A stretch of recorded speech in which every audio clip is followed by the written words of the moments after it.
Samantala, nagbigay ng pinakabagong update sa lagay ng kanyang kalusugan si Pangulong Ferdinand R. Marcos Jr. Pagsisiguro ng Pangulo, nasa maayos siyang kondisyon at patuloy ang kanyang paggaling. Giit ni Pangulong Marcos Jr., tuloy-tuloy ang kanyang pagtatrabaho upang matiyak na hindi tumitigil ang serbisyo publiko ng pamahalaan. Sa katunayan, anya, pinangunahan niya ang Economy and Development Council meeting noong Lunes kasama ang iba pang cabinet secretaries. Dagdag pa ng Pangulo, hindi niya hahayaan na hindi matuloy ang mga gawain at aktibidad na nakaatang sa kanya. Ang giling ng mga doktor ko, binigyan lang ako ng mga gamot, tsaka patuloy pa rin yung aking antibiotics, pero okay na ako. In fact, nakapag-EDC meeting na kami nung Lunes with most of the cabinet.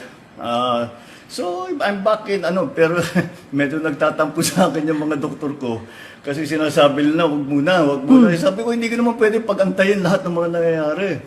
So, tinuloy ko na lang. And tomorrow, I have some meetings in the office. And tuloy-tuloy na.